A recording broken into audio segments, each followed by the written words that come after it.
Hello, everyone. This is Jordan Smart, your favorite host. I'm not doing the hand thing this time. I learned my lesson. But we are excited to have you here with us at Affirmative Interaction. Hey, don't forget, we do have a podcast and we do need nice reviews. We're going to be making sure we have the podcast and our Instagram, on the banner frequently, just so you know where to find it. So we have a lot to talk about today, so we're just going to get right into it. Again, we're glad that you're all here, and we also have a special guest with us. It is the incomparable Pastor Timothy Nixon. He is I would say, SDA thought leader, pastor, father, grandfather, and amazing chaplain, former chaplain of Andrews University. We're so glad that you're here with us. Thank you for taking out the time. So, Garrison, I know that you like to wear a nice shirt, so thank you for wearing one today. But there has been some tension brewing between I would say, the tenets of what makes Black Lives Matter what it is, and Christianity. Tell us a little bit about that. That's been brewing, that's been cooking up, and I know for a fact you have an experience with this tension, so please share. Yeah, so as you all may or may not have been seeing on social media over the last probably week and a half or so, there's been this growing debate about Black Lives Matter, the organization. Christians are questioning whether or not it is appropriate for them to support an organization that is openly affirming of those in the LGBTQ plus community. They're questioning whether or not it's appropriate for them to support an organization and a movement who's where the leaders, are openly talking about learning and being trained Marxists is what's being passed around. So some Christian leaders have found themselves in a quandary over whether or not this is appropriate.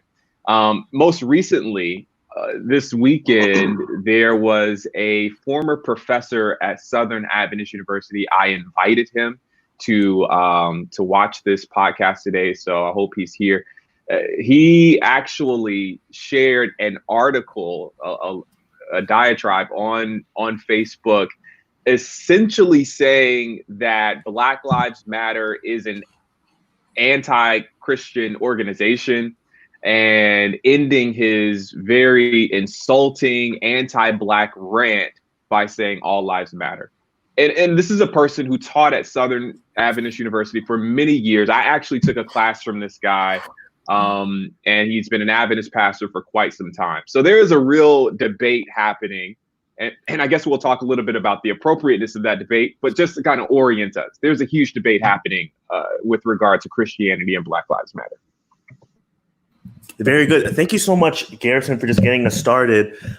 Sir, Pastor Nixon, since you are a guest, I would love to kind of hear your thoughts on this tension between BLM and Christianity.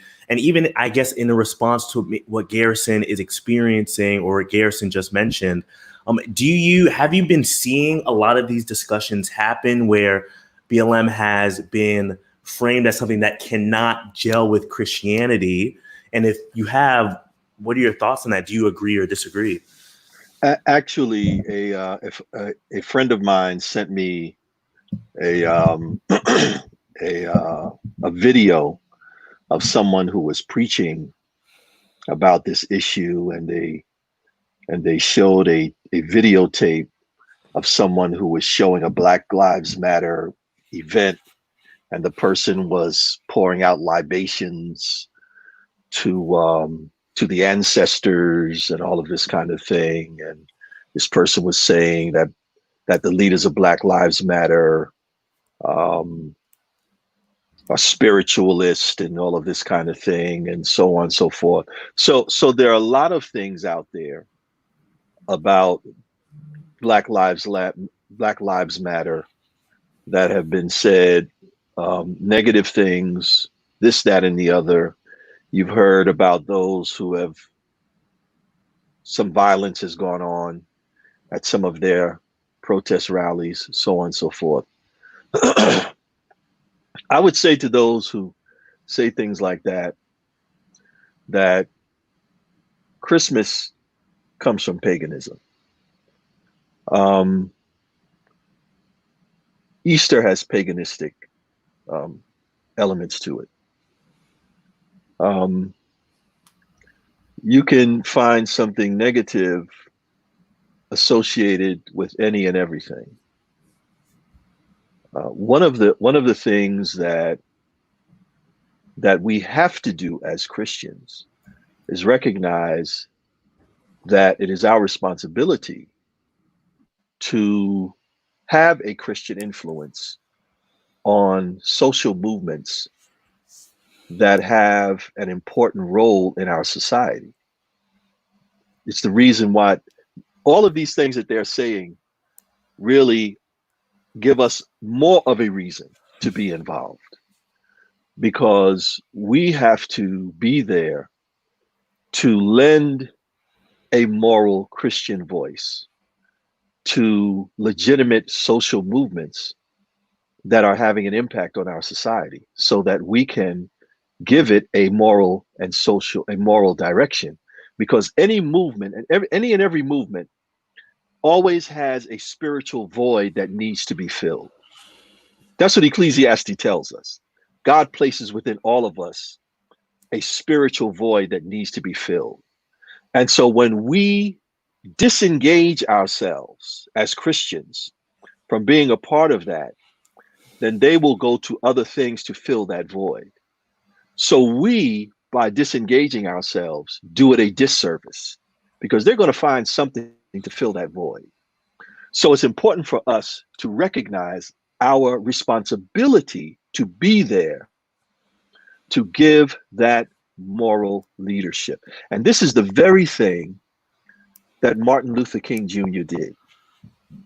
If he was not there to give the strong civil rights movements the moral voice of nonviolent direct action to what was going on in the 50s and 60s, there's no telling what would have happened in this country. When you think about, the Black Panther Party, you think about SNCC, you think about all of the, and then think about the host of white social movements that were going on at that time. The Weathermen Underground, the Yippies, the hippies, all of those movements, which, by the way, did not have a strong white moral voice. And because they did not, many of them gravitated to a lot of Eastern religions, Dalai Lama. They got involved in drugs. Some of them followed Charles Manson. And I would contend that because the evangelical movement did not give a moral voice, that they drifted in those directions to their detriment. It is because King was there to lend a moral voice that many of these Black social movements did have his message, the Christian message of nonviolent direct action, that kept them in the path that they remained in. And this is how powerful his message is. It's how powerful his message is. I was at the Black Lives Matter march that we had in Berrien Springs. It was organized by high school students in Berrien Springs. And the young woman was giving us instructions on what to do. And the first thing she said, this is a teenager. First thing she said was, "This is a non-violent march. There is no she said, if you think about becoming violent, grab someone and grab me so that we can calm you down. We want no violence." And I was struck by this. I said, isn't this amazing? This young teenage girl, whose parents probably weren't born when King was alive, she is espousing nonviolent principles that King espoused when he was on the earth and assassinated in 1968. That's how powerful his message was, that even to this day, when people think about protest, the first thing they think of is that we must do this in a nonviolent manner. And so I would say to those who have questions about what people espouse and this, that, and the other, that we as Christians cannot afford not to be involved. We must be there to lend a moral direction, a spiritual direction, because if we do not, they will go in the wrong direction to find a spiritual void, find a spiritual direction to fill that void that is there, because there's always a search to fill that spiritual void, and it's our responsibility to be there to fill that.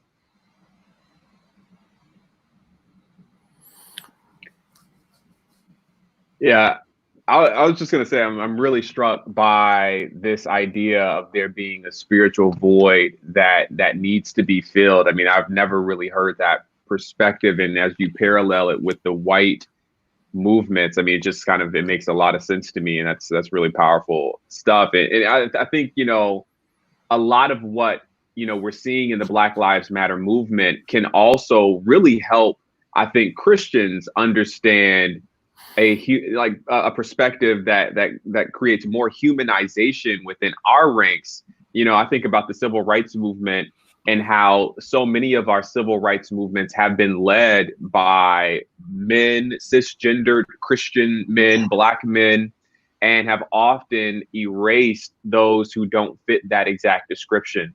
So as the Black Lives Matter movement affirms those, you know, the existence and the value that the lives of LGBTQ plus individuals, they matter as well.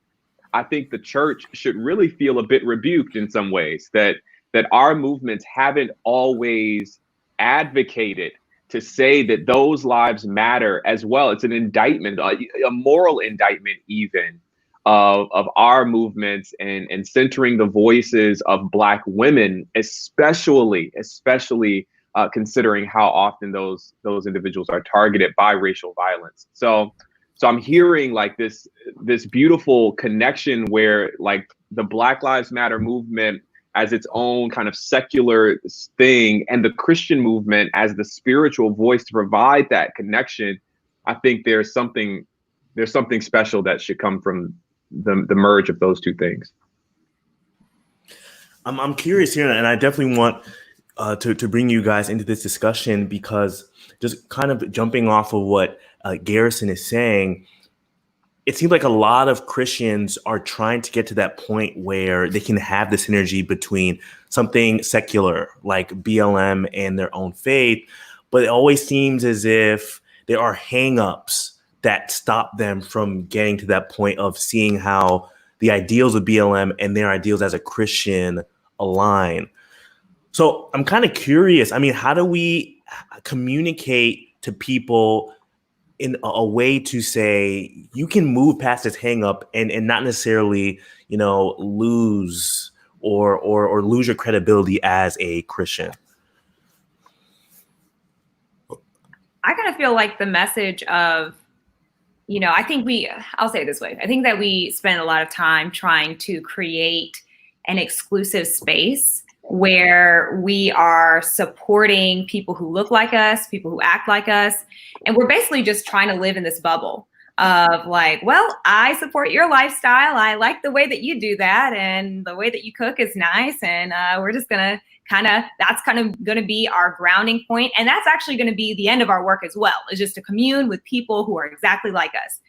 And I think in that we display an exclusivity that Christ never displayed to us. And inherently, you know, in the Black Lives Movement, they're really saying, guys, when we're talking about Black lives, we're talking about all of them. We're not just talking about heteronormative. We're not just talking about, you know, highly educated. We're not just talking about wealthy, whatever, you know, we're not talking about respectability politics here. We're talking about everyone. And we're desiring to instill the simple value that Black Lives Matter, period, regardless of how that is expressed. And just to preserve those lives and offer them some dignity. And I don't think that, I know for sure that that is not beyond the bounds of the love that Christ shows us. Even at, while we were still sinners, he showed us an immense amount of love and protection, and has offered us grace in areas where we have stumbled. And so I don't even think, on a very basic level, I don't think that aligning yourself with a movement designed to protect lives is counter to the gospel of Jesus Christ. Yeah, I'll just jump in real quick here to say,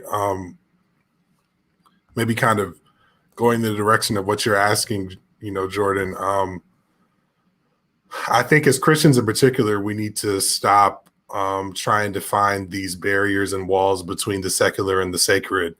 I'm a proponent of the reality that everything is sacred. There's evidence of the divine in everywhere, in every person and everything. That doesn't mean that we worship everything, but it's an understanding that, particularly as we're talking about human image bearers made in the image of God, a quote that I always go back to is that if you don't see the image of God in the other, look longer.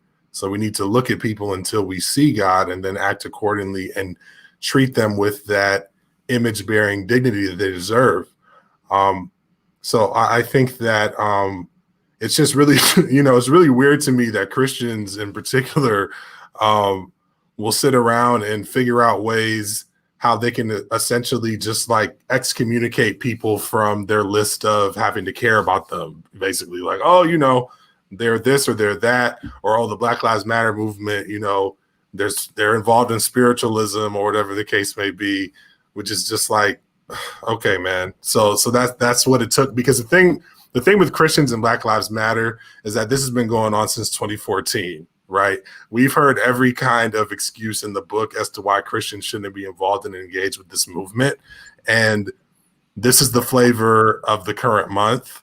But once this gets debunked, then there's going to be something else 2-3 months from now. And so yeah. I think the question becomes, is there something wrong with Black Lives Matter, or is there something wrong with us as Christians, and our propensity to want to figure out a way to marginalize the movement to the point where we don't have to pay attention to it. And so I think we need to do some deep introspection as Christians, as Adventists in our context, and understand that God is calling us to go a lot deeper and to reach a lot further, and not assume that because of the fact that we're different, which should be obvious, means that we shouldn't engage. Let me just say this. I tell you what struck me as I was watching the video about the young people, the group that was pouring out the libations and all of this. I thought to myself, well, every Christian church believes in the immortality of the soul. So why is it that them doing this somehow makes them anathema and so different from every other Christian church other than Adventists who believe in the immortality of the soul?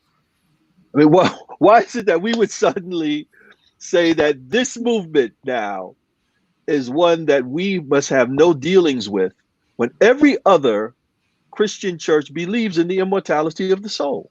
Mm-hmm.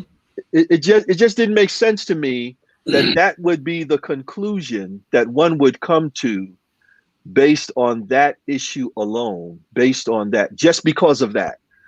And I think that we need to have a different, what do we understand when Paul says, I become all things to all men so that I might win some? How do we interpret those kinds of texts of scripture? Yeah. How do we understand those things? How do we understand, what Ellen White says about Jesus, about he met people where they are. He found, commonality with them. He went to where they were. He ministered to their needs, and then he bade them confide. How do we understand things like that? How do we interpret those things if it is not trying to find common ground with people first, and understanding where our common interests are, and meeting people's common needs and recognizing the legitimate cause. Can anyone disagree with the legitimate cause after what has happened to George Floyd and the entire world? There are people around the world who are protesting about this. And we as Christians are going to stand away from that? Are you kidding? What's wrong with us? What are we thinking? There are people protesting all over the world about this. And we as Christians are going to stand away from this? Are you serious? And you think that's what Jesus would do right now? What do we even think? What are we even thinking about? I mean, this is a no-brainer.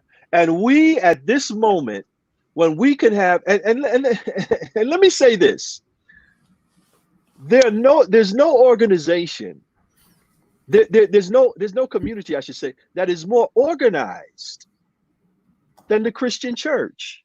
And a lot of these movements are looking for an organized movement to help them in formulating what they're doing. And so they look to the church to give them structure and organization. They look to us to help them in formulating what they're doing. And so we can be there not only as a moral guide, but to organize what they're doing, to give them guidance, to give them direction. And we're going to stand away because there's some ideological issues that we have that are differences. It just doesn't make sense to take that attitude at a time like this. This is a time when we should see this as an opportunity to really have a real moral voice and give a real moral direction at a critical moment in Earth's history. This is a time for the church to step forward, not step back.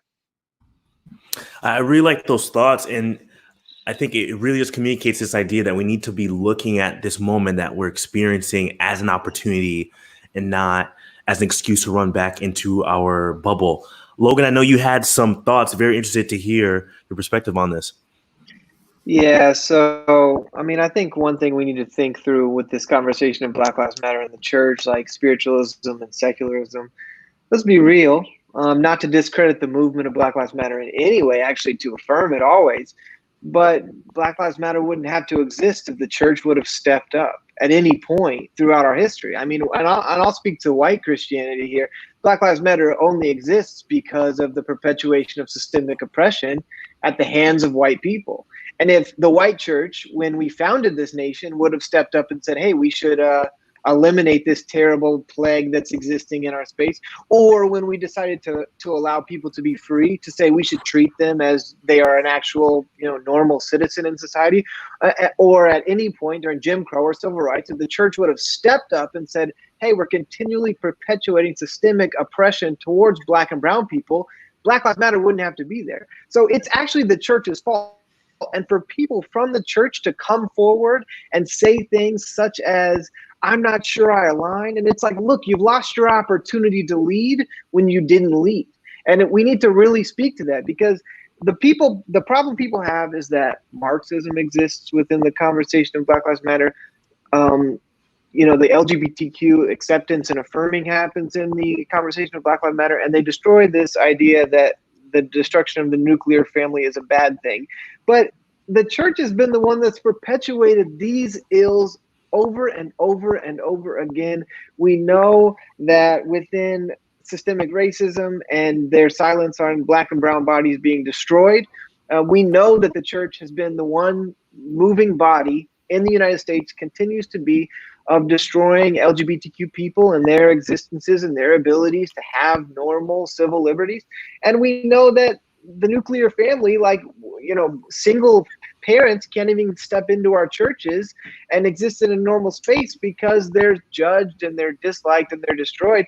And we continue to push this negative idea. So if the church actually wants to get invested in Black and brown acceptance, then they should have led the way. And at this point, the secular world's doing a better job at it. And it's our time to stand behind them and say, fine, you show us what it looks like to be a Christian, because we clearly have absolutely no idea.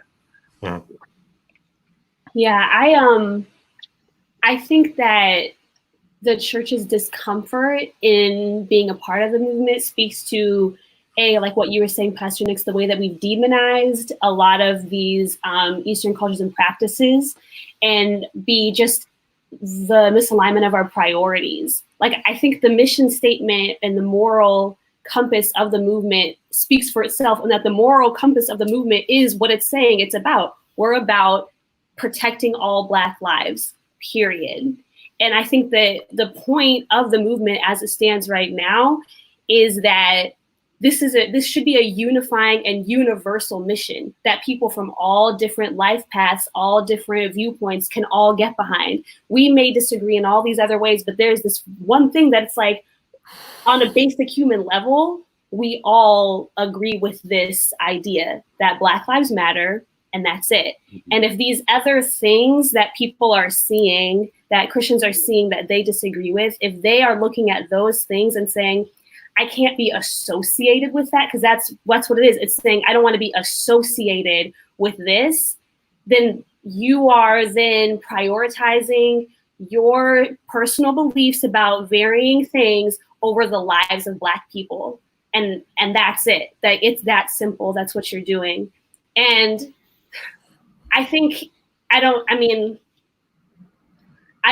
think that the fact that the mission statement itself is so universal, and because we know that we believe as Christians, anything that is true, anything that is true, that is right, that is good, that aligns morally, that comes from God, right? Whether or not it's being acknowledged openly, that's what we believe. Good things, loving things come from God. It's who he is, it's what he is, it's his very definition. Yeah. So that means that if this movement's mission statement is good and true, it comes from God, period. Like that, it is, to me, it's that simple. And if people are unwilling to see that, and they're afraid of being associated with it because of these other things that scare them, then their priorities are misaligned. And I don't think they care about Black lives as much as they want to say that they do. Yeah, and I would, just to kind of piggyback off of what Esther was saying, in some ways, it almost feels as though there is the like knee-jerk reaction to find any particular reason, excuse, or example to justify a very passive approach to being involved in something that is socially engaging in a community.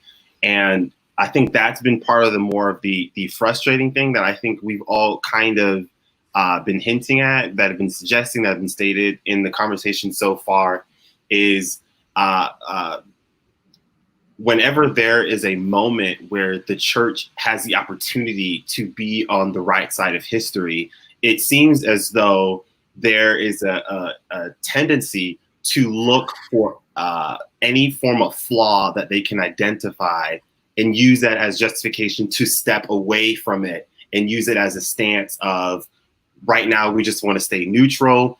You'll hear them say things, we don't want to get involved in the politics. This is too divisive. We need to get back on focusing on preaching the gospel. We need to focus on getting people to heaven, to Christ. And that, I think, is part of this frustration, where you can look at multiple examples of American history, and it seems as though God has literally been handing the evangelical church moments to be on the right side of history. And it seems as though they continue to choose to stay neutral, because when they go through what they believe is like a checklist of things that need to be perfectly aligned in terms of their values, if there's one or two things off, regardless of what the number is, that is enough for them to step away and stay neutral. And I think is part of the frustration. I remember hearing a sermon that, like, in moments like this, it is like ripe for Christianity. Like, the core message of the gospel could fill such a huge hole in this conversation. Like, there's a reason why so many of the powerful messages we've heard are coming from like pulpits, from sermons, from people who are in some ways connected to a religious background. There's something profound that comes from our faith that it's impossible to stay neutral because the world needs that final piece to see how powerful this message is. Yeah, no, it's really good. Before I make my comment, this is in all seriousness, I just saw an alert on my phone that Ruth Bader Ginsburg was hospitalized. So we need to pray that she comes through that all right, because this is not a game at all. Literally not a game. Experiencing fever and chills, and a possible infection. Hopefully it's not life-threatening, but my heart skips a beat every time I see something like that. But just real quick on the topic. So I think it was maybe last week I got a Instagram DM from a guy who is a part of used to attend this this Christian like ministry event when I was in law school in Chicago. He was one of the coordinators of it. I did some work with, and I hadn't spoken to him in a long time. It'd been years, and so his name kind of popped up in my IG DMs, and I was thinking like, oh, okay, let's see what this dude has to say. And he led in this DM to me with, hey, what's up, brother? I was wondering if you want to do a Instagram Live or Facebook debate with me on Black Lives Matter and Christianity. And you know, I had a series of emotions, and there's a series of different ways that I think I could have responded in that moment for sure. But I responded with 2 letters, no. I said no.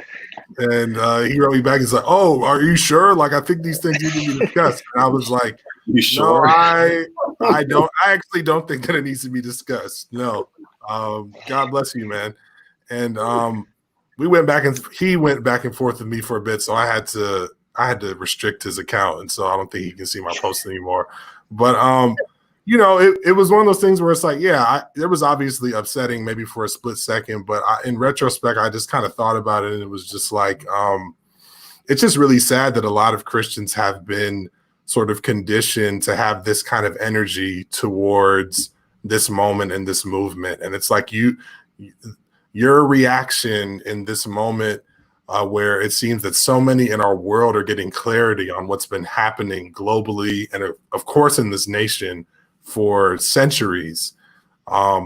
Christians have in a lot of ways been conditioned to push back on it. And it's almost like, you know, evangelicals are like the standard bearers or the protectors of the American myth. And it's like any sort of attack towards that, they're on the front lines of defending it for whatever reason, as opposed to being on the front lines of being like Jesus, as you all have been talking about. And so I just think that a real spiritual reorientation and awakening needs to happen within the Christian tradition, because where we've gotten to up until this point, and this is across different cultures, because there's a lot of self-hating anti-Black energy among some Black evangelicals. And so this is not just a white evangelical thing, although they are the face of the movement for sure. There are a lot of others who've been conditioned and colonized to uphold and uplift these Christian myths about America and white superiority and white supremacy and safe, comfortable spaces for anti-Black racism. And so we just really need to wake up. Yeah, I just want to, I know we're about to move on, but just to kind of build on that just a little bit, like there is so much anti-Blackness out there present in Christianity. And unfortunately, it does extend to some of our very own people. And I guess there are 2 things that I really want to say. One, capitalism is not of God. I think that really needs to be said. And Marxism is a very clear critique of capitalism. Some people can say Marxism swings too far to the other side and Marxism is like, you know, anti-Christian or whatever.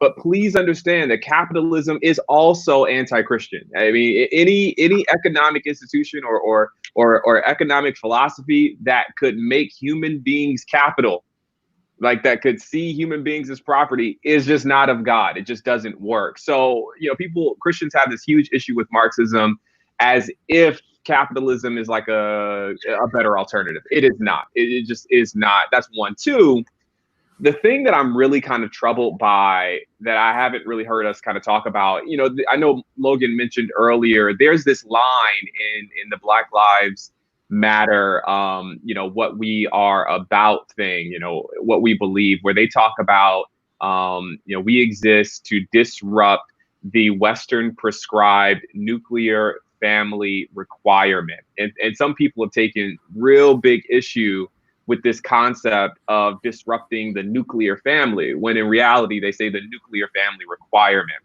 And the reason why I take real issue with that is I believe that Black Lives Matter is probably the clearest pro-Black legislative articulation, organization I've encountered. And there are a lot of organizations out there fighting for Black people, but this one is really, really clear in its advocacy for Black people.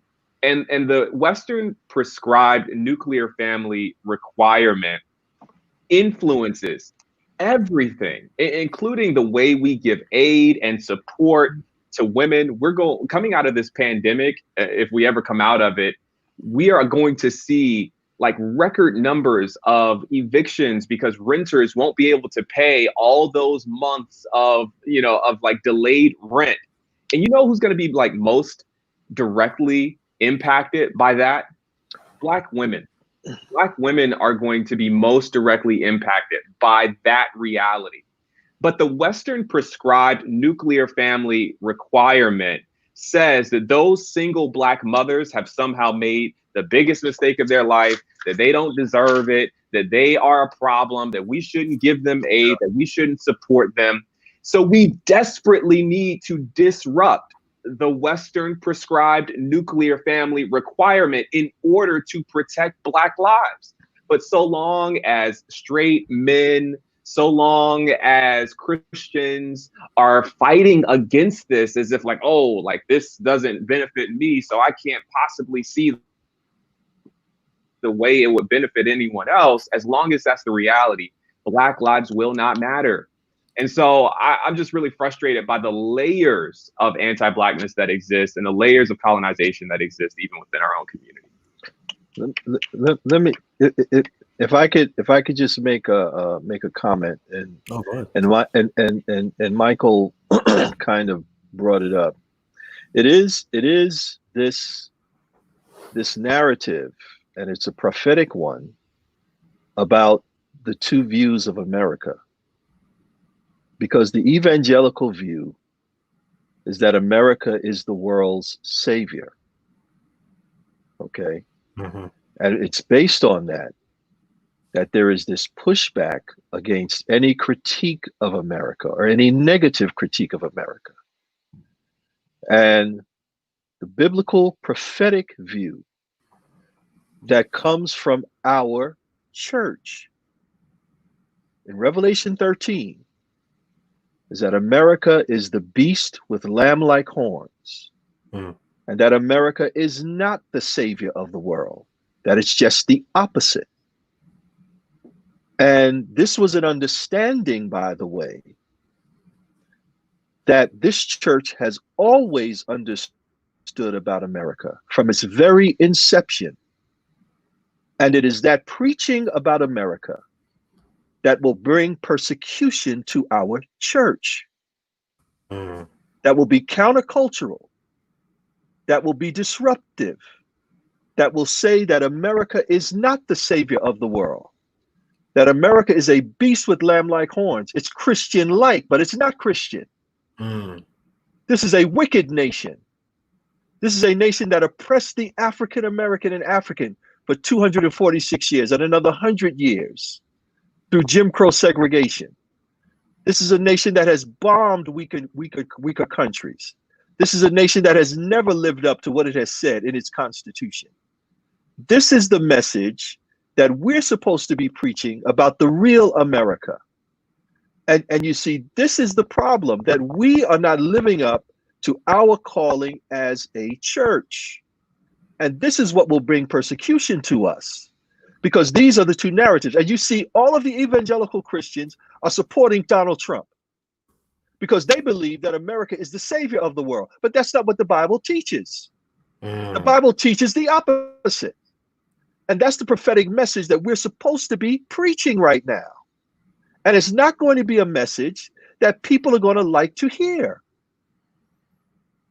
But you see, there are a lot of people in our church who are just as evangelical and conservative as the evangelical Christian movement. They're right in line with that. They support Trump just like everybody else. And that's the problem we have right now in this church. We're not living up to our calling as a church. We have a prophetic message that we're supposed to preach, and we are afraid to preach it. And Ellen White says some very strong things. I was just reading it tonight in preparation for this. She says some very strong things about economic inequality, and that it is against God's purpose for his people. And that economic inequality will cause criminal behavior and will cause the kinds of things we're seeing right now, that it was never God's intention to have this kind of economic inequality. And if we followed the scriptures and the Old Testament, we would not have these kind of problems right now. This is what we're supposed to be preaching. And it will not be something that this country and people in this country will be comfortable with. But this is the challenge that we have right now. And nobody wants to hear this message, not even those in our own church. That's a word. It's honestly amazing to think that, the religion that we all prescribe to compels us to do the most uncomfortable thing of using our gospel to be out there, be among the people, and really strive for true socioeconomical change. But we've really just lied to ourselves constantly over the years, brainwashed ourselves into thinking that the Bible is telling us to do the exact opposite, to avoid conflict, to avoid change, to remain in the bubble. So very good conversation. I did almost do my hand swing thing, but this is really good. Personally, it's one of my favorite segments so far. And now we're just gonna now let me just say this. Garrison and Adrian, it's your generation that's gonna have to preach that, because I'm almost finished. So Logan too. Logan's a pastor too. You're gonna have to carry that ball. So remember that. I've laid it out to you. Noted, Doc. Duly noted. Okay. All right. Perfect. We're gonna make sure we check in on their progress next week too, just to keep them accountable. All right. But so we have our next segment, and we're just going to be talking a little bit about Amy Cooper. And if you do remember, she is the lady that Karen'd a peaceful and innocent bird watcher in New York City, in a park in New York City. He decided to not press charges. And we're going to have Esther set that table for us and really help us to understand what this means for restorative justice and beyond. All right. So we talked about Amy Cooper and Christian Cooper a couple weeks ago. Thanks, Vernon, for just reminding everybody what that was. Recently, the DA is charging Amy Cooper for filing a false claim to the police. So Christian Cooper came out and has made a statement, not talking about him pressing charges or not. He was pretty clear that it's not up to him to press, the DA is pressing the charges. It's not actually up to him. But what he was saying is that he's not planning to be a part of that investigation at all, to help with that investigation at all, unless they subpoena him. So there was a lot of, people coming online to talk about how it can be sort of frustrating to see Black people who've been done wrong act out of mercy or show mercy to those people instead of, basically saying you get what you get. But Christian Cooper's statement essentially was saying that, she lost her job, she lost her reputation, and he doesn't feel like exposing her to the harshest punishment that our criminal justice system can offer would be commensurate to the harm that was done, since he wasn't actually physically harmed. So obviously, we've had this conversation before in the past with other, the Botham Jean situation. It comes up continuously because when things like this happen publicly, Black people collectively feel the pain. So then collectively, we want to feel the satisfaction of watching people get what they deserve, essentially, and in hopes that it will deter other people from doing the same thing. So essentially what I wanted to talk about is right now we're watching people, we're fighting for a more just and a more compassionate justice system, or if you're not doing that, some people are actually fighting for the like abolishing our current system and replacing it with something different. And there seems to be a sort of dissonance in trying to push that message while also asking for that system that we are questioning to handle harms done against us in the same way that we are requesting that they not handle things when we are accused of doing harm. So the question that I wanted to ask you guys for us to discuss isn't necessarily like what should happen to Amy Cooper in particular, but a larger conversation that I think a lot of people are struggling with, which is how do we ask for justice and fight for justice against the people who've done wrong to us, while we are also in the process of trying to redefine what justice is and what it should look like and how it can be fair and restorative rather than punitive.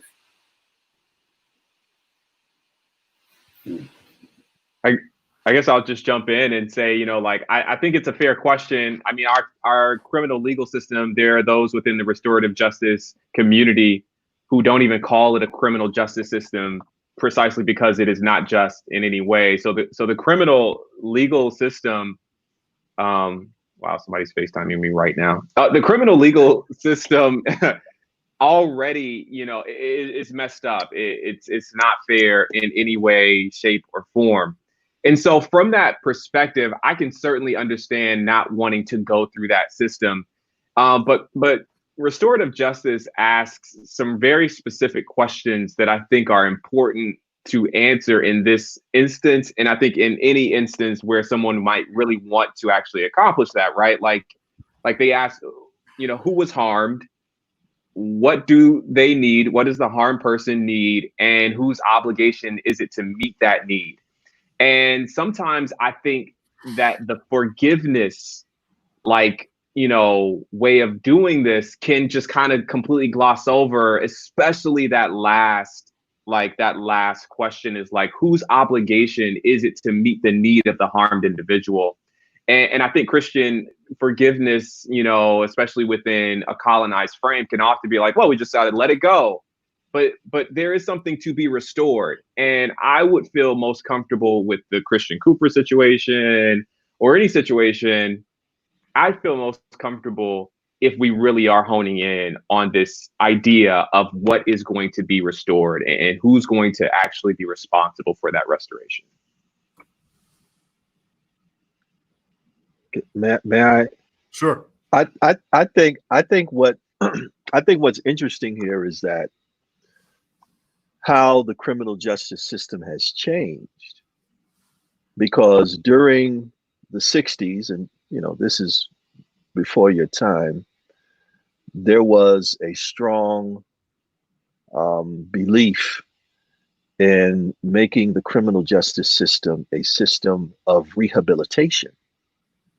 And during that time, they had a system in place where those who were incarcerated were rehabilitated. So they had college classes, they had places where those in prison could be taught trades. Some of them went to college, they got degrees. They were literally rehabilitated so that when they got out of prison, they could live meaningful lives. And for the most part, it was a very successful system. But at some point, there was a change, and a philosophy developed that said, no, they need to be punished. Forget all of this stuff about rehabilitation. Why are we making things so easy for these criminals? We need to be punishing them. They need to pay for their crimes. And suddenly the criminal justice system changed into this punitive kind of system where those who were incarcerated were punished. And then, of course, now we have this criminal industrial complex where now it's a profit system where you have these corporations who are making money by incarcerating people. And so that's really the larger issue here, that because we have had this transformation in what criminal justice is, that now it's a for-profit issue where people are warehoused, and where now you have individuals who are actually trying to determine now, when someone is in elementary school, how many of these kids are actually going to be warehoused into our prisons so we can make money off of them. That's a larger issue here that we should be looking at, because Amy Cooper not going to jail says something about who are the prisons being built for. You see, the issue is the prisons are not being built for people like her. See, that's what this is about. You see, that's why everybody doesn't have a problem with her not going to prison. We're not building them for her. These prisons are being warehoused and built for people like you and me, okay? Because they're no longer being built to rehabilitate people. That's not what they're there for. No one's trying to do something to keep people from returning to prison, because that's what the rehabilitation system was about. We don't want recidivism. We want when someone goes into prison to be made into a productive citizen when they come out. We want to give them skills. We want to give them a degree so that when they come out, they can find a job, they can be productive, they don't have to go back to crime. Nobody cares about that anymore. So that's really the larger issue that really needs to be discussed when we're talking about this. Why is it that she can't pay for her crimes? Why is it that the philosophy altogether has changed? It says something about where we are as a society and how we view the prison industrial complex and who the prison system is for. So that's what we're missing in all of this. Yeah, I think that's good, Pop. And I think to sort of build on that a little bit, I think that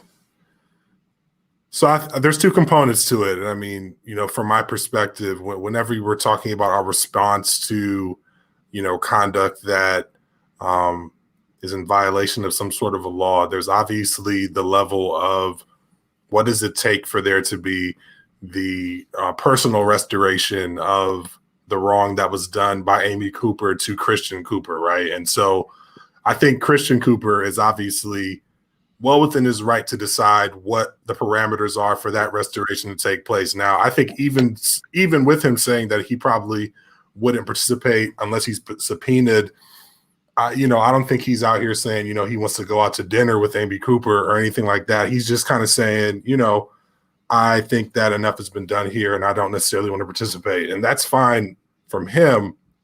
But I think there's obviously the more public issue of how do we, because there are, in some ways, at least the way the system is set up now, there are these preventative mechanisms that are taken into account, which would say, well, Amy Cooper didn't end up causing harm to Christian Cooper, but has she done something like this before? Could she have done it, going forward from here? Were he to have not have caught her on camera? All this different. I mean, so there's a public interest in knowing that folks in that region know that, this behavior is not okay. And so there's this whole concept of, well, Christian Cooper not willingly participating or not doesn't absolve, the local, DA's office and stuff from pursuing charges when they should pursue charges, because there's a broader public good that has to be served by pursuing that as well, if they believe that there's enough evidence to move forward with something and that, it's the conduct needs to be, redressed in some way. So in many ways, I think the way that this is playing out is sort of as the system currently exists, it's pretty much how it's supposed to work. The DA who is pressing charges can't force, someone to participate outside of a subpoena. And so if he's saying that he would, be responsive to a subpoena, then okay, then I think the process will move forward from there. But there is, of course, the broader backdrop of, how should because we're in the middle of this topic of, how should the system work, and does it need to be deconstructed, and what does reconstructing it look like? And you all have kind of touched on a lot of that already. But so I think that at the end of the day, Christian Cooper is entitled to feel however he wants to feel. But I think he does also need to recognize that it is bigger than just him, and it's bigger than just Amy Cooper, and that may not necessarily be something that he wants to be a champion for, and he doesn't necessarily have to be. But the reality is that it is just bigger than these two persons, and so for that reason, I think it does make sense for the charges to move forward, and then he should, if he's subpoenaed, then he'll be responsive to that, and it'll keep on going from there. I think one of the things that like Esther and I, we've had a few conversations on this topic, and I think I find myself at a bit of like a brick wall, primarily because one of the main components of restorative justice is there is a form of like transformation that an individual kind of goes through. Like when Pastor Nixon touched on what happened in the 60s, there were strategies that were implemented to kind of help them into their next phase of life, like post prison, so that you can go on living in hopefully a better form of life. And I think when I think about that concept and I frame that into, when we talk about how an extreme amount of arrests and imprisonment of people of color aren't making their community safer, I do wonder if that same line of thinking can be applied to the Amy Coopers or the George Zimmermans or the police officers that took Breonna Taylor's life.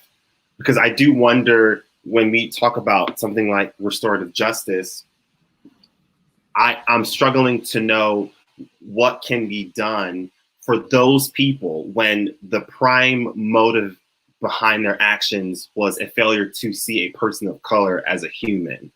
And so I don't know, when we talk about restorative, what does a transformation for white America look like when they've done a hate crime based on a race to another person? Because I think that is part of where some of the tension that we're seeing is when she walks into that courtroom. I think it was the cop who she's like bawling her eyes out, and then like she's hugging. I think she hugged the judge. Mm-hmm. And so in that moment, there's no real way for me to assess if she now views people of color as human beings now. I don't know how to judge that. I don't know if she's being remorseful. I don't know if those are just crocodile tears that we've kind of seen white women weaponize throughout history. And so that's part of the charge that I feel. I'm like, no, that isn't enough. And I think primarily, which is kind of what Pastor Nixon touched on, that line of grace is never really given to people of color. And I think that is where I find that tension with restorative justice, is because I don't know how to convert racism out of you, because there's no real way for me to assess that. And it is an ongoing process for many people, because it's very much been indoctrinated in us, because, we've grown up in a very white supremacist country. And that, I think, is where I find the biggest struggle. I don't know what restorative justice looks like for a person with racist ideals, and then they go on to perform crimes based off of those ideals. I don't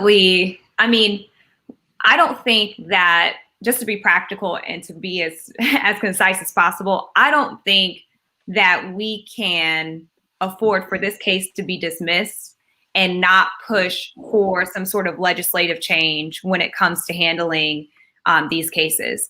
And the reason why is because we have a system in place, whether or not you like it or not. And the goal that we as Black people have advocated for a long time is equity. You know, are we being treated in an equitable way in this system? I mean, obviously we're wanting the system to change because we've seen how terrible it can be, but we're also asking for equity here. And I genuinely don't think that, you know, we can walk away from this case and just say, well, yeah, we're just going to kind of let her, you know, call the police off of, you know, with false information. We're just going to kind of let that one go without having a systemic change or a push for a systemic change that would allow that conversation that situation to still be addressed in a way that is still meaningful and provides, you know, healing, provides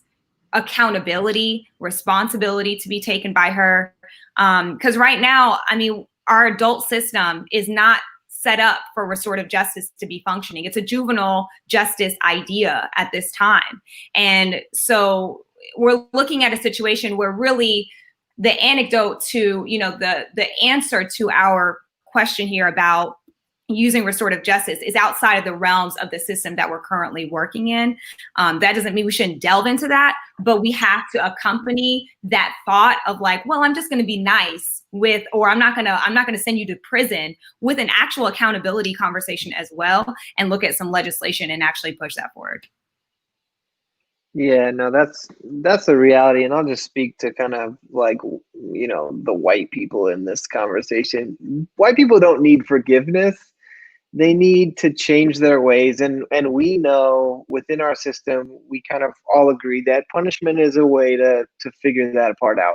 You know, I don't think when white people say or do racist things against Black and brown people, the conversation needs to be like, I'm sorry, and then the response needs to be, I forgive you, and then they part ways, because you don't learn anything with that. You know, you need to be held accountable to the point of saying like, look, Logan, whoever, Karen, Molly, whatever your name is, I don't know, Noah, I don't know, whatever your name is, whatever your name is, all the brakes, yeah, pump those.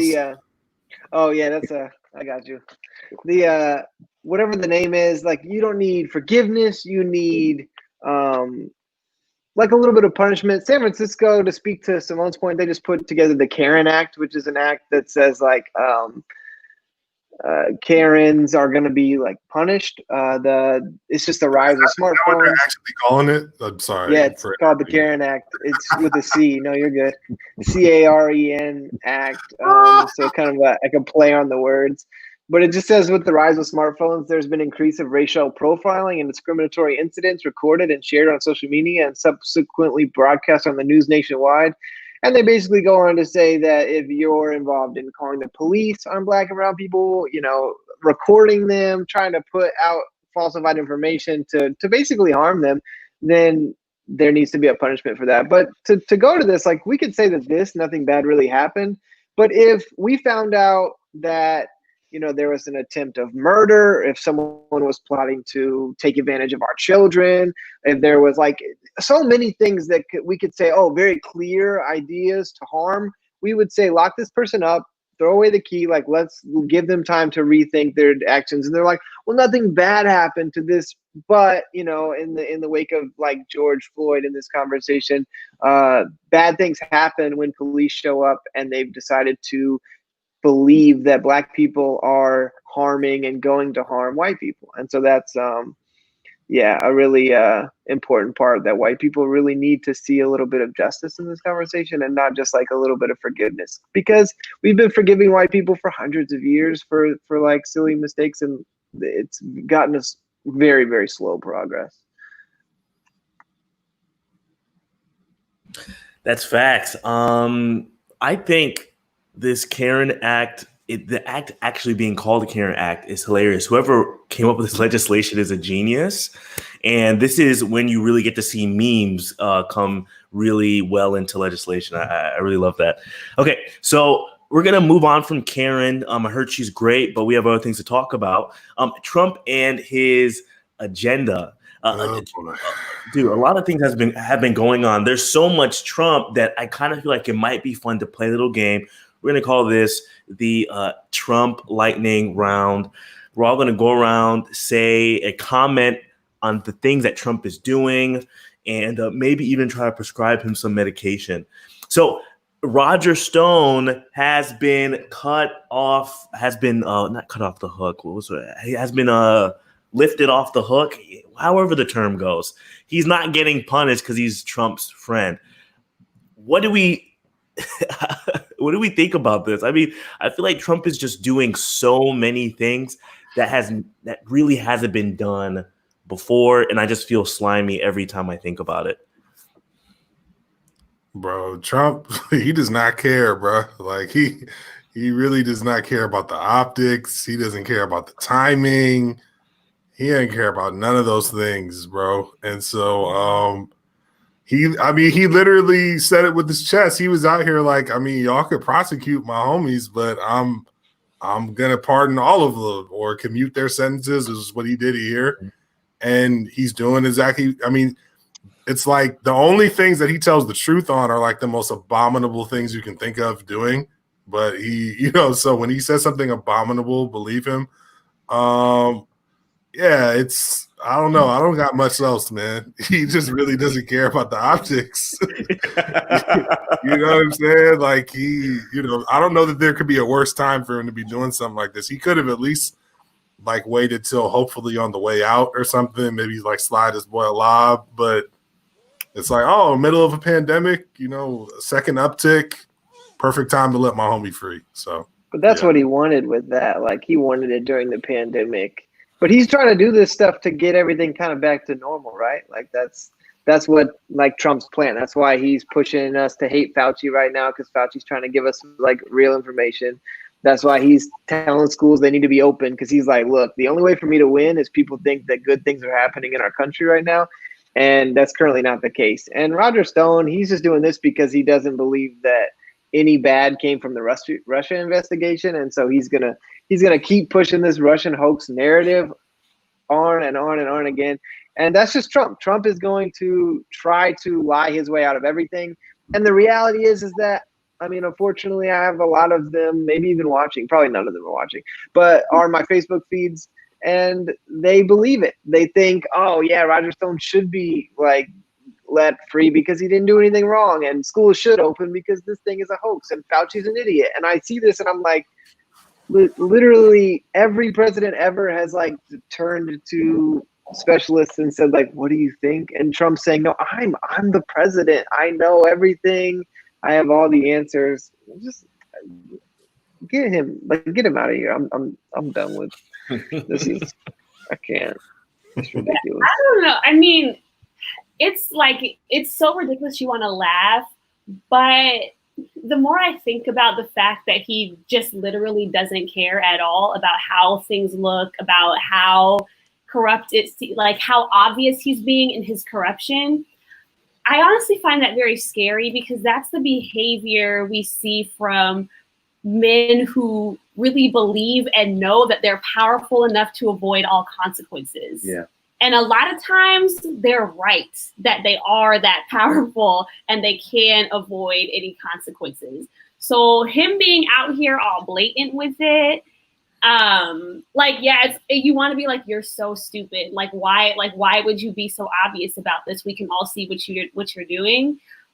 But it is honestly frightening to me, because that says to me he is very confident in his ability to do whatever he wants and have absolutely nothing happen to him, and he could very well be right. Yeah, I totally agree that we should be super, super nervous about this. I won't speak for long, but I'll say this is an autocrat. Like he is really trying to exist in the space of the autocrat. Politicians really look to their voters to gauge whether or not their actions are justifiable or right. But we're actually seeing amongst Republicans, amongst his very own voters, his actions are becoming even increasingly reprehensible. Like when people are saying like, yo, I can't get on board with what Donald Trump is doing in this situation and that situation and that situation, and it hasn't deterred him from doing those things because he is trying to be a dictator. Like that's what we like he's testing the reins of our democracy, and we're finding that it's very, very fragile, that anyone elected can kind of do whatever they want. And because of the co-equal branches of government and the separation of powers, they can kind of get away with it so long as there is at least, you know, a majority or at least half of the people are willing to go along with it. And so it's very frightening to know that he has acted as though he's above the law and has been proven right. Is he possibly trying to divert attention from his attorney general by doing this? By commuting Roger Stone's sentence, diverting attention from Bill Barr, because Barr was getting a lot of attention, especially after the deputy who he fired. He went up to Congress and testified about what happened with his dismissal, and it was bringing a lot of attention to Barr. A lot of people were saying that Barr dismissed him unfairly and wrongfully, and it seemed like he was doing it because Trump wanted him to go. And Barr's supposed to be testifying, I think, in the next week or so. And so Trump does this to try to divert attention away from Barr, because a lot of heat's coming down on Barr now. And of course, Barr opposes this. Barr said he doesn't think this looks good. He doesn't think the president should have done this. So he's trying to act as if he is not Trump's, bag man. He doesn't agree with Trump doing this. That's what he's saying. So, you never know how these things are, but the timing of him doing it, he could have obviously waited until after the election to do this. When if he loses the election, all of these presidents always pardon a whole lot of people on their way out. He didn't have to do it now. Why would he do it now? He could have waited to do it. So, the timing of it doesn't make sense. It certainly doesn't help him with his reelection, because he was claiming that Biden is corrupt, but that takes that argument away from him now. He can't claim any corruption against Biden after doing this. How could he call Biden corrupt doing something like this? Yeah, that takes away that argument from him completely. So it just doesn't make sense. It doesn't make a lot of sense unless perhaps he was trying to divert attention from someone else. And he's not as crazy as you think he is. He's got some reason for doing it. That's my little take, perhaps. I think that is something that we need to definitely be mindful of, is that Trump is still, I don't want to insult him and just, go into this tirade, but he's an idiot. And I think what's important to remember is that we really need to understand that despite that, he's also making very calculated moves. Right. He's making very calculated moves that can distract us enough to have him in the office for 4 more years. So I know we said this a ton of times. Please feel free to be mad. Tweet your tweets, your statuses on Facebook, post your posts on Instagram, but also vote in conjunction with all those things. Yeah. And just to piggyback off of what Jordan just said, with understanding the frustrations that people have in this upcoming election, Biden was clearly not any of our first choices. Many of us in here were leaning in the Warren direction, then she left, and we were, some of us were leaning on Bernie, but primarily we were leaning in that more progressive direction. I would want to say, this is a conversation that I had with Esther earlier. This is not the election to gamble with your vote. This is not the election to, in some way, stand on a very ambiguous form of self-righteousness that I would say, in saying that the system has failed in various areas. Therefore, they are not worthy of my vote. But what we've seen in the last 4 years are a number of policies, a number of appointees that this current administration has implemented that has affected immigrants, our LGBT brethren, people of color. And it is in some ways magnified during COVID-19 how destructive this current presidency can be. And I think that is where we really need to frame how important this election is that we all recognize that our level of enthusiasm for Biden is a bit lower because he was not our ideal choice. But we still need to admit that his policies still align closer to what we believe is morally right versus what Trump has placed in terms of what his policies are. And that, I think we have to realize that we are making a very dangerous decision to step out of this voting arena, because rest assured, these Trump voters are not looking at this the same way. They are amped up.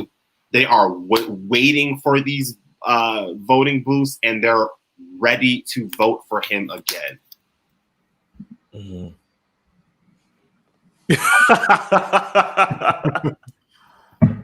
Wait, raise that again. Raise that again, G. Yeah, raise that again. What did it say? There we go. No.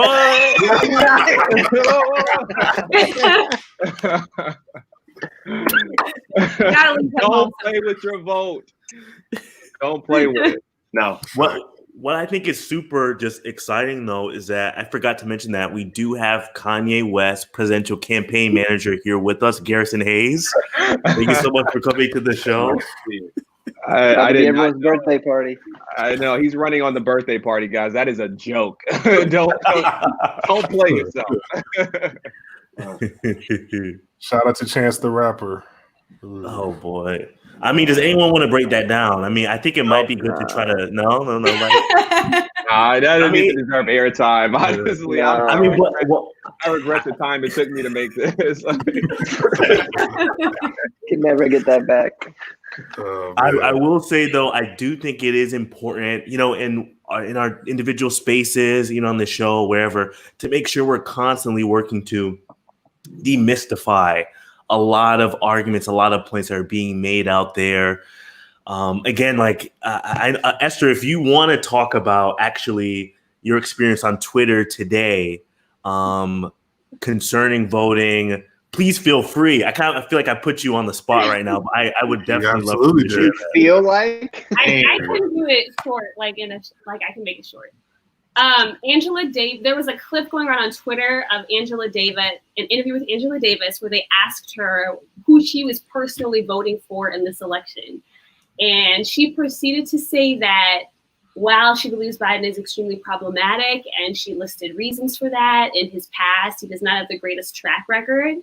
She said that right now, she believes that we should personally vote for the person who is going to be more easily pressured by mass movements for radical change, even if that candidate is not running a platform based on those radical ideas.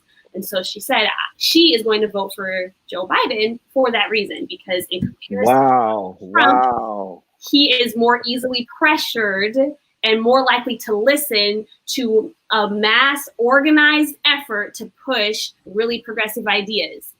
Now, in response to that, there were many people who felt that, Angela Davis, who is this radical thinker, she is she's a communist. Abolitionist. Like any conversation we're having right now about abolition, that's based on Angela Davis's work, right? Like, she's that person. And a lot of people are like, she betrayed us. Like, she is, quote unquote, endorsing this moderate candidate who, and there's so many things you could say about him, the rape accusations, all of that. Not rape, sexual assault. But I tweeted a tweet today that basically just said that what she said was in line with her radical work for the simple reason that she was arguing that we need to choose the candidate who will listen to our organized movement, right? So the idea isn't he's the ideal candidate. The idea isn't I agree with him. The idea is we need to keep doing this work we've been doing already to stay organized, to apply pressure. And then we need to vote somebody into the office who is likely to actually listen to that, or more likely than the opposition to actually listen to that. And in response to that, I received a lot of heat from a lot of people, basically just saying, well, Biden has a horrible track record. Why do we think he's going to listen to us? Also, there is a number of people who think we should not be voting in elections because it legitimizes a system that was built on oppression, which fair point, I suppose. Whoa. However, it does nothing. No, not again. Not again. It does nothing. Y'all didn't learn in 2016. Y'all didn't learn in 2016. Not again. Not again. People do not learn, yo. Not again. Not again. My goodness, man. Y'all trying to kill my pops, man. Y'all trying to kill him. You stand on her radical ideas and say this is still the better candidate. And I am personally, please know, she was not telling everybody else who to vote for. But I personally will still be voting for this candidate. Then the rest of us can do it too. Mm-hmm. Yo, if Angela Davis can do it, then come on. Exactly. Angela Davis is a communist. You hear what I'm saying? And if she can vote for Biden, everybody should be able to vote for Biden. You hear what I'm saying? She's from the Black Panther Party. You hear what I'm saying? A communist. Like, what are we talking about right now? She can vote for Biden. If Angela Davis says she can vote for Biden, all of y'all radicals should be able to vote for Biden, okay? So hold your nose and pull the lever. You hear what I'm saying? I don't care what y'all got, what problems y'all have. Yo, put it on a t-shirt. Y'all should print t-shirts. Angela Davis supports Biden. Y'all should make those t-shirts.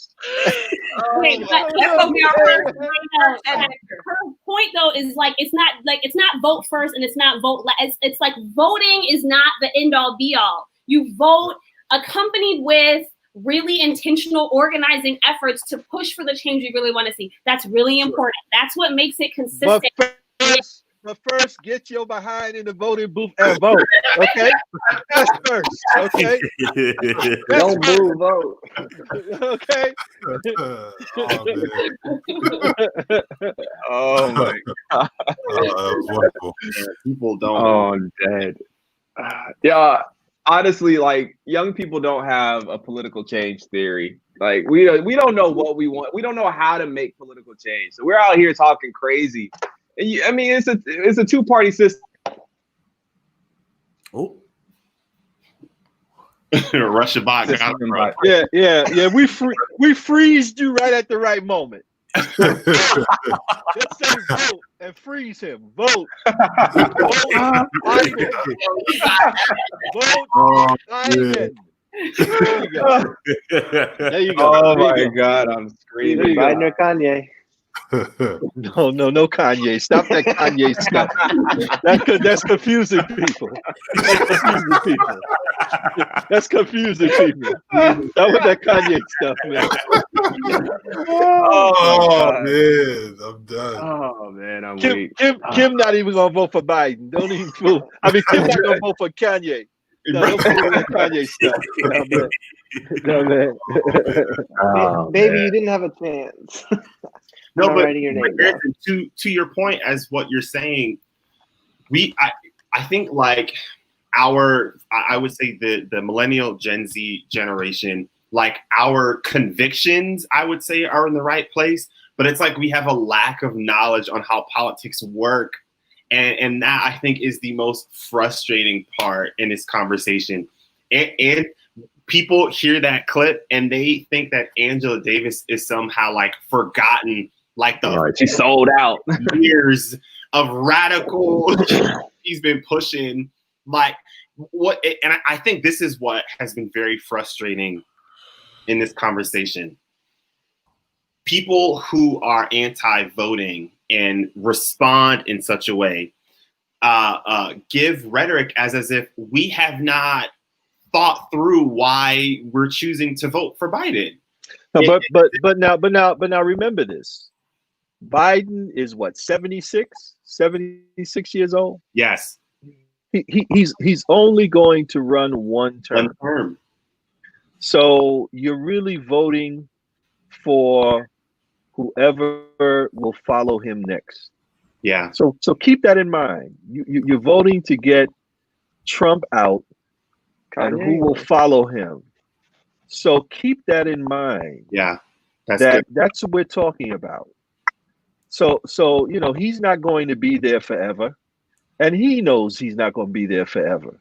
And so who he selects as vice president is important, and what the future holds is important. So you have to look at it in all of those terms. Yeah. And if you don't vote for him, you ain't black. So I mean, so we gotta do what we gotta do. You feel me? Oh my God. Honestly, that may go down as a legendary Biden interview at this point. So I'm so glad that we have a new catchphrase, for the show, at least through November, which is hold your nose and pull the lever. And we have one more topic we are going to hit, but what we're going to do is we're going to have Pastor Timothy Nixon, who is our esteemed guest, give us a quick 2-minute reflection on Alex Bryant being elected the new NAD president. It's a big moment, I would say, in history for our church. Please tell us your thoughts. Well, it is a historic moment. The second African American to be elected as president, and I think it's significant as well because there was some question about why the process, when it was outlined in the Constitution that the secretary should succeed the president. So why were they doing this? But he was elected, he was put in, and overwhelmingly and unanimously. So that bodes well for him. And it bodes well for him going into the General Conference session as the incumbent. So that will put him in good stead going into the election next year, because he will be going in as the president. And so it's a positive thing. It's good for him and it's good for us. And I think this was the right time with everything going on in our country. I think that was a momentum that worked well for him. And he certainly was more than qualified, more than deserving. And so it certainly was not something that was done because he's black. No, it was done because he was the most qualified candidate. And so I think it will be a good thing for us as a church and a denomination. And, I'm praying for him that he'll do well and that we will do well and we'll go forward as a church. And someone that I know, we were in school together, I know that he's a man of God. And I prayed for him and his family, and that God will bless him and bless us as a church. Thank you. Thank you so much. So we're definitely going to keep Alex Bryant in our prayers. Frankly, I'm excited. I think this is the most excited I've been in terms of something happening in our church. I think is really, in my mind, pushed for change. And that's what we're all about here at Affirmative Interaction, progress and having progressive conversations. And we're so glad that we could have one of the OGs with us to join us on the program.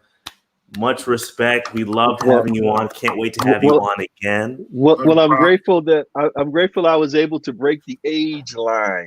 Someone finally have someone on over 35. Thank you so much. Thank you so much. Thank you. Very welcome. So glad to now officially say that we're not a ageist show. So Affirmative Interaction again is featuring myself, Nixon, Logan, Garrison, Adrian, and Esther, and also Simone. Danny couldn't be with us here today, but we hope to see her next week. Don't forget to follow our podcast, and please do check out the PMIs that we've posted in the comments. We didn't have enough time to say it verbally today, but please check out those resources. Please come and join us 6 o'clock next Tuesday. We're going to be talking about voting. Shout out to Michael Hiller in the comments Miller. Excuse me. Shout out to Michael Miller in the comments for suggesting that. We're definitely going to be talking about voting next week. Guys, thank you so much for joining us here at Affirmative Interaction. Thank you for affirming our conversation, and thank you for interacting with us. See you next time.